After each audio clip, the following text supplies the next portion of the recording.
अगर आप फोन से भी बात कर रहे हो तो हेलो नहीं निकलना चाहिए। श्री हरिवंश, चाहे जिससे बात करें, श्री हरिवंश, राधे राधे। अब बात शुरू करो। बात करने के पहले नाम उच्चारण होता है, वही भक्त है। जहां जवान राधा, अब बात करो, बीच में बोलो राधा, तो जब बात समाप्त हो तो जय जय श्री राधे। ये भक्त का लक्षण है। स्वभाव अति उत्तम बने, हंसी बोले बहुमान दे। जब श्री हरिवंश नाम जानी है, तब सब हिनते लघु मानी है, हंसी बोले बहुमान दे। जब तुम नाम का महिमा प्रभाव जानोगे तो सबसे हंसकर मुस्कुराकर बात करना, बड़ा नम्र सहज उत्तम स्वभाव। ये 5 बातें साधु बना देती। एक, संसार में काहू शत्रु ना होए। दूसरी, स्वभाव अति उत्तम मृदुल सहज हुए। तीसरो, काल व्यर्थत्व, समय व्यर्थ न जाने पावे, एक भी मिनट व्यर्थ न जाने पावे। ऐसा भगवान का सुमिरन, भगवान की कथा, भगवान की सेवा, भगवत भाव, जिसमें हमारा एक भी मिनट कबहू काल वृथा नहीं जाए। संतत सकल सुनो चित लाए, श्री हरिवंश प्रताप जस। कभी काल व्यर्थ नहीं जाना चाहिए, समय व्यर्थ नहीं जाना चाहिए। चौथा, श्री भगवान के नाम को अपनी जिह्वा में बसाए ले, कभी न छूटे। नाम का ऐसा अभ्यास बसा ले, कभी न छूटे। और 5वां, हर समय लक्ष्य में दृढ़ रहे कि हमें भगवत प्राप्ति करनी है। ये 5 बातें साधु बनाए दे। पहली बात, पूरे संसार में एक हो शत्रु न रह जाए। दूसरी बात, स्वभाव अति उत्तम बने। तीसरी बात, हमारा 1 मिनट भी भगवान से अलग ना हो, व्यर्थ न जाए। चौथी बात, निरंतर जिह्वा में नाम भगवान का सुमिरन रहे। 5वीं बात, ये याद रहे कि मेरा लक्ष्य है भगवत प्राप्ति। लक्ष्य भगवत प्राप्ति, तो हम कहीं भटकेंगे नहीं। हमें और कुछ नहीं चाहिए, श्री भगवान चाहिए। सबरी माता बड़ी महाभागवत, इनके प्रसंग को भक्तमाल जी में वर्णन किया कि ये जब ब्याह के योग्य हुई, तो चूंकि सबर जाति से प्रकट हुई, इसलिए इनको संबोधन में सबरी कहा गया। इनका ब्याह जब तय हुआ, ब्याह के उत्सव की तिथि आई, तो सैकड़ों हजारों की संख्या में वन्य पशु लाए गए थे वध करने के लिए, क्योंकि स्वागत वन में रहने वाले इन लोग मांस का ही, खरगोश, हिरन, कुछ बड़े बड़े पक्षी आदि ऐसे सब बंधे हुए थे। सबरी जी ने पूछा घर वालों से कि ये इनका वध करके इनके मांस से स्वागत करेंगे बारातियों का। बहुत रोना आया सबरी जी को। मेरे ब्याह के कारण हजारों पशुओं की, पक्षियों की हत्या होगी, मतलब मैं इसका कारण बनूंगी।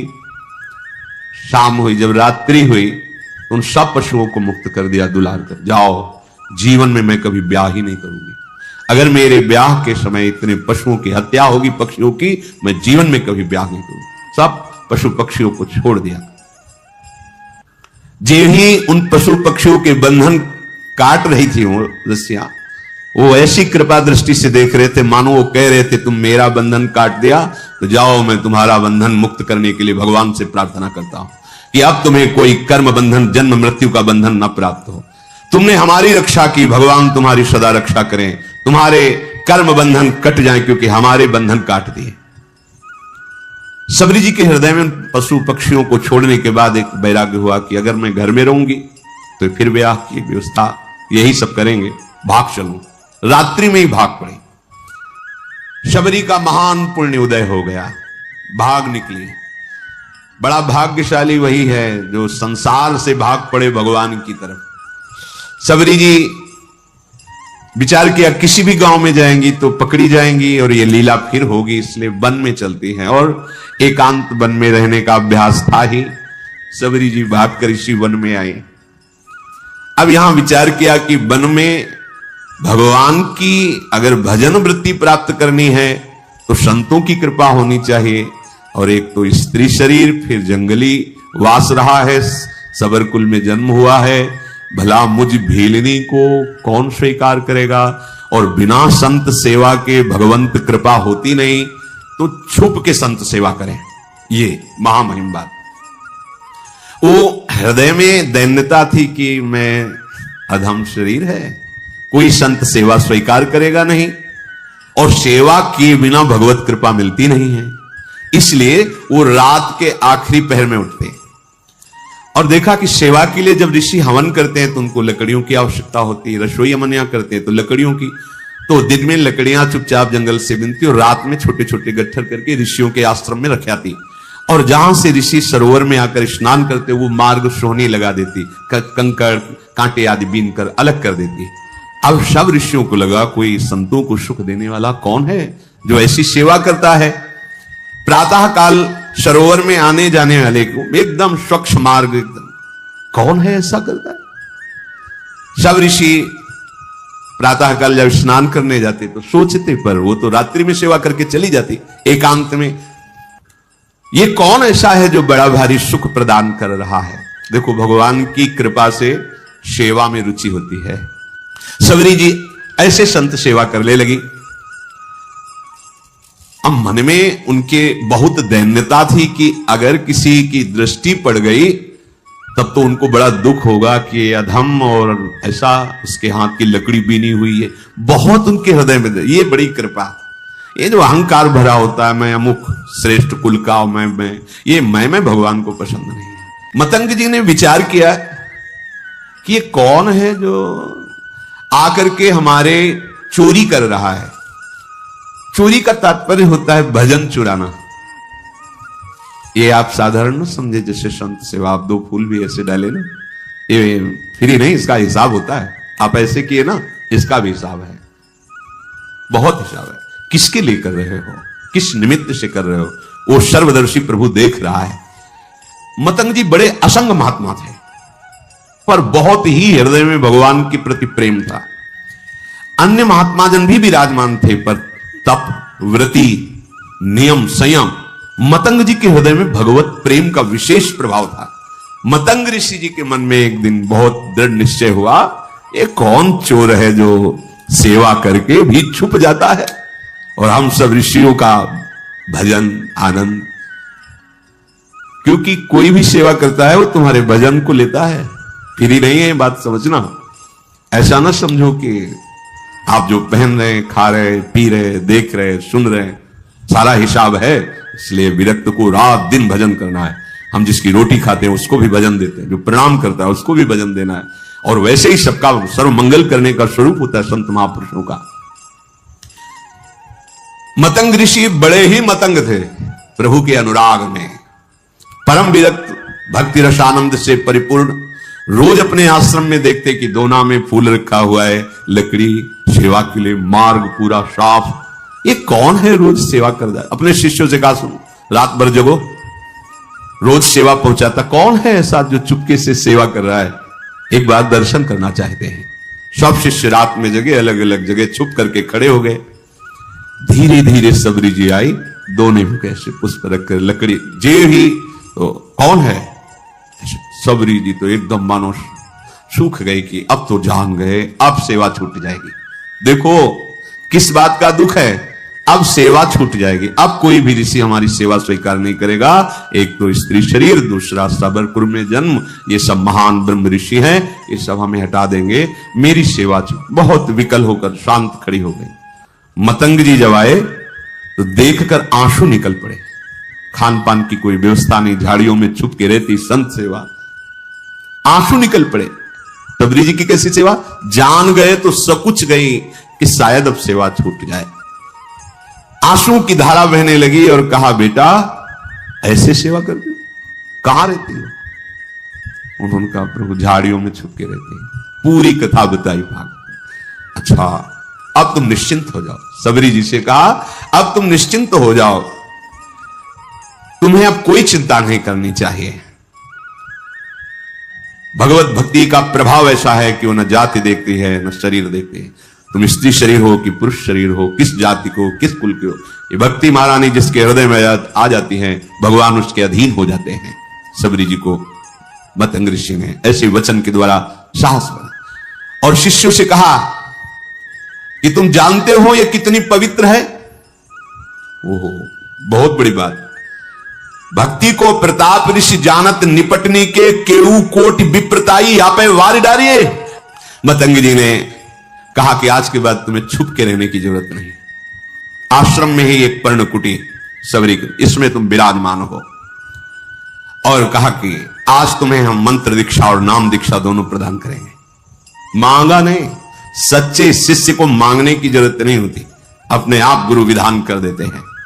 देखो, वास करो इस कुटिया पे, और तुम्हें आज मैं मंत्र दीक्षा और नाम भी दिया, मंत्र भी प्रदान किया। ये जब पूरे वन में बात फैली कि स्त्री जाति और ऐसा और मंत्र दे दिया, और पास में कुटिया में तो सब विरोध मतंग जी का करने लगे कि ऐसी जाति की ऐसे नहीं करना चाहिए, ब्रह्म ऋषि हो ऐसा वैसा। मतंग जी की वो अवहेलनात्मक बातें, निंदात्मक बातें कर मतंग जी की प्रसन्न हुए कि जिसको अपने ब्राह्मणत्व का अभिमान है, तपस्या का अभिमान है, जितेंद्रियता का अभिमान है, भगवान को अच्छा नहीं लगता है। ये करना चाहिए पर अभिमान नहीं करना चाहिए। दिनों दिन शबरी का अनुराग गुरुदेव के चरणों में बढ़ रहा, क्योंकि कोई ने आश्रय नहीं दिया, कहीं कोई आश्रय देने वाला नहीं, सब जगह दूर दूर। गुरुदेव ने नाम मंत्र तो गुरुदेव के चरणों में अपार प्रेम शबरी जी का।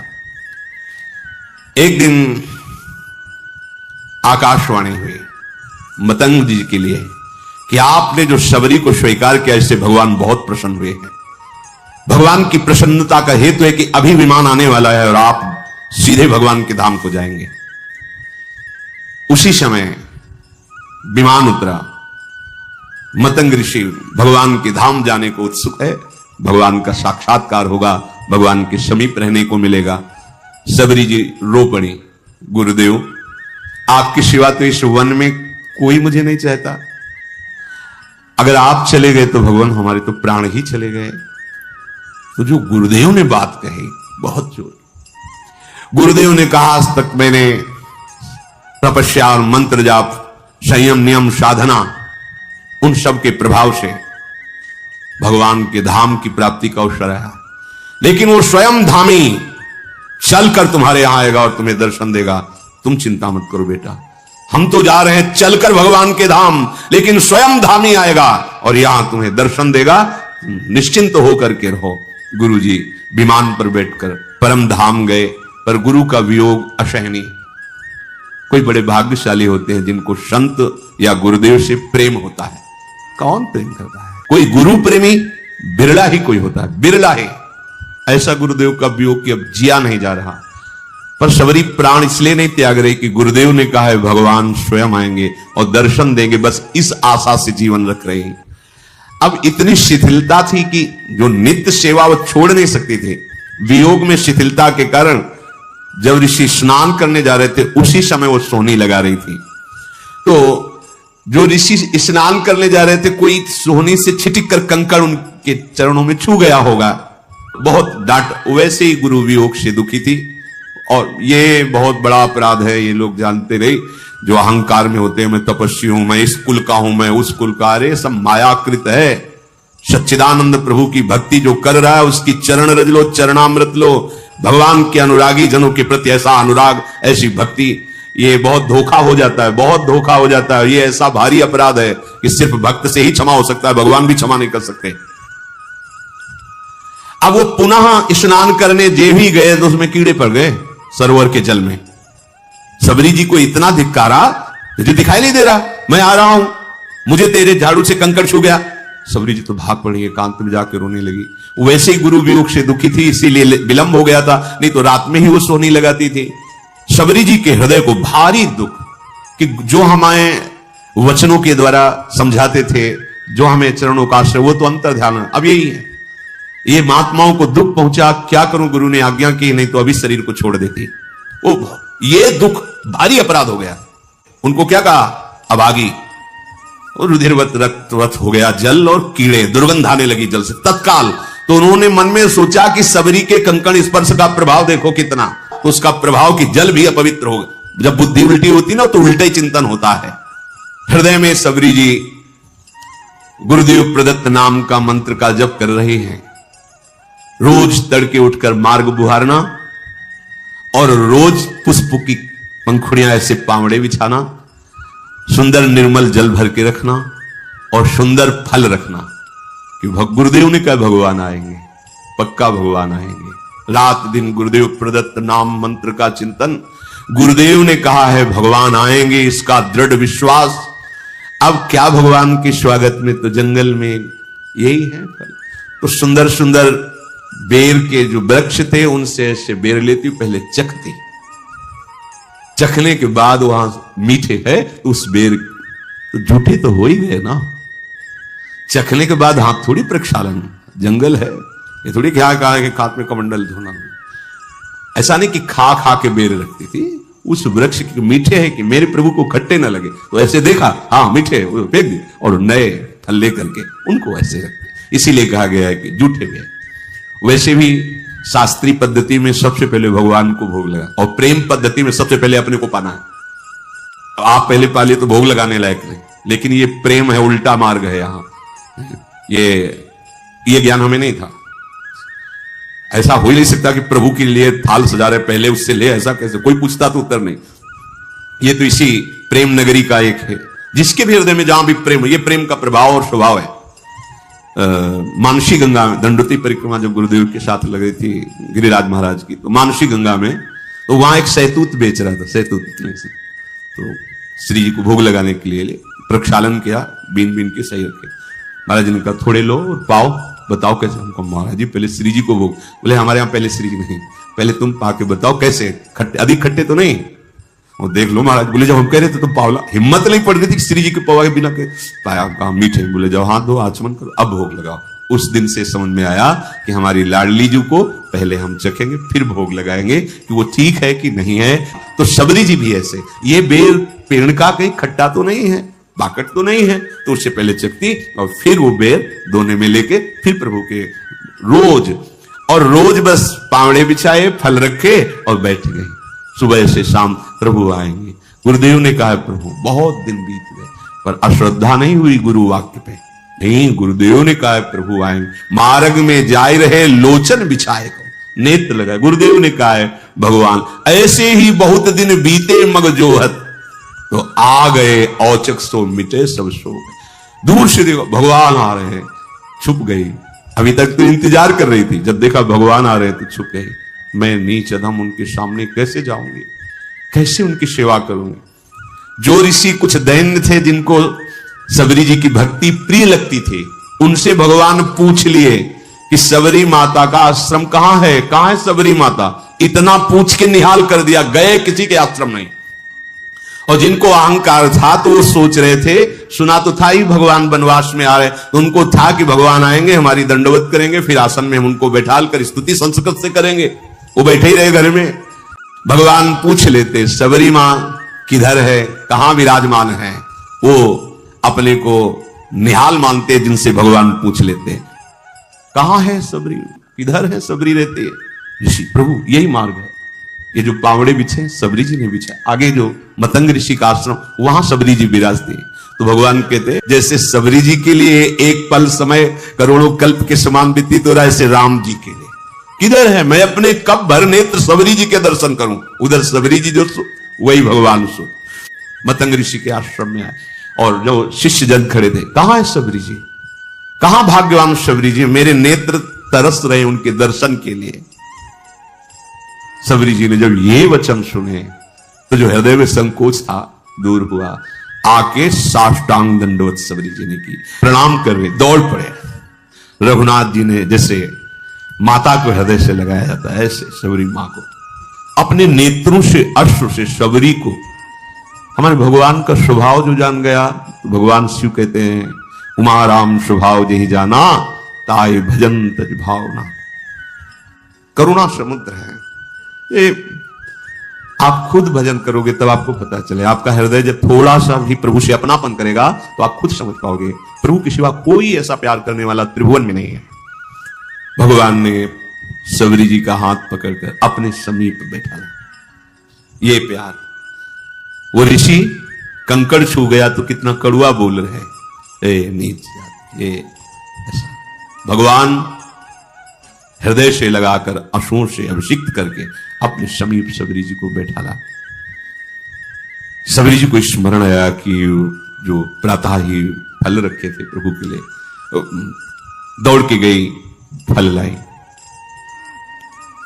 भगवान वाह, मेरा वनवास का सारा कष्ट दूर हो गया तुम्हारे फल पाके, बड़ाई कर। भगवान ने कभी 56 भोग की बड़ाई नहीं की, कहीं भी ऐसा नहीं।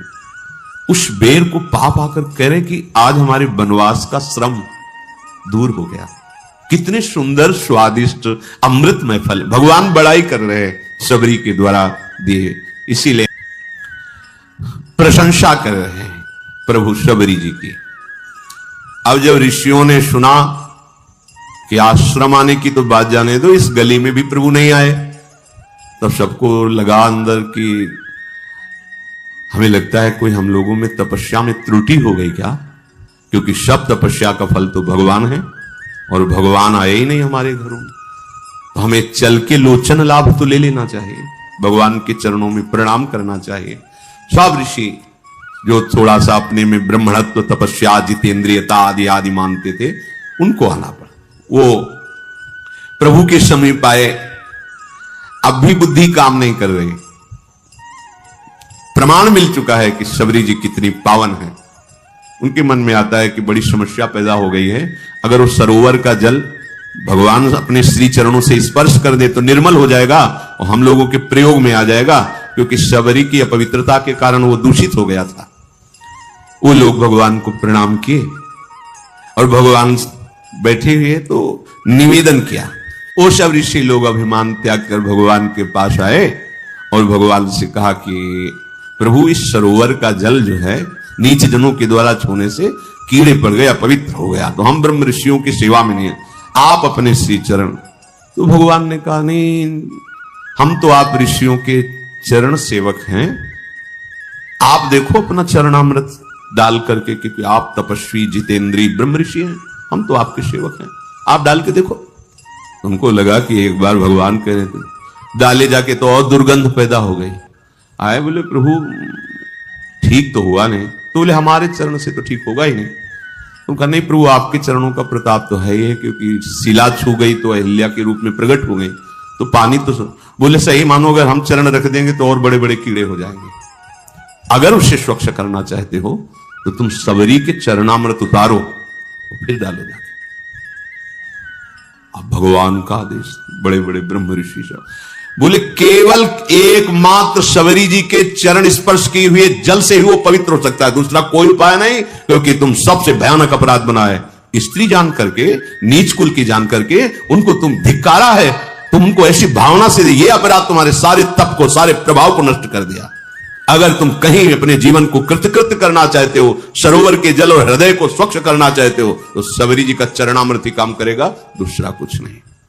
अब भगवान की आज्ञा, ईश आज्ञा तो सबको शिरोधार्य है, सबने जे ही शबरी जी बड़ी प्रार्थना, दैन्यता, जे ही चरण स्पर्श हुआ, निर्मल स्वच्छ और अमृत जैसा जल हो गया। तब भगवान ने शबरी जी की स्तुति की, जो नौधा भक्ति पीछे गाई गई थी, वो भगवान शबरी जी को नहीं सुना रहे, उन्हीं ऋषियों को बता रहे कि ये पूरी की पूरी भक्ति हमारी माता शबरी जी में विराजमान है। जाति पाति कुल धर्म बड़ाई, धन वैभव कुटुंब गुण चतुरता, मैं इन सबसे नहीं रीझता। हे शबरी जी, आप में तो 9 भक्ति विराजमान है, जो गति योगियों के लिए भी दुर्लभ है, आज मेरे सामने ही तुम्हें वो दुर्लभ गति प्राप्त होगी। मेरे दर्शन का फल है जीव अपने ब्रह्म स्वरूप को प्राप्त हो जाता है। मम दर्शन फल परम अनुपा, जीव पाओ निज सहज स्वरूपा। फिर कहा कि शबरी जी आप यहां विराजमान, कहीं जानकी जी को यहां से जाते हुए ऊपर से कोई तुम्हें ऐसा कुछ खबर है क्या? शबरी जी ने कहा प्रभु, पास में एक पंपा नामक सरोवर है, वहीं सुग्रीव हैं, आप वहां जब जाएंगे तो उनसे मित्रता कीजिएगा, वो सब आपको सूचना दे देंगे। हे नाथ, आप कुछ देर रुको। और शबरी ने एकदम एकाग्रता की और उनके शरीर में योगाग्नि प्रकट हो गई। भगवान के सामने ही पांच भौतिक शरीर का लय करके भगवत धाम को गई।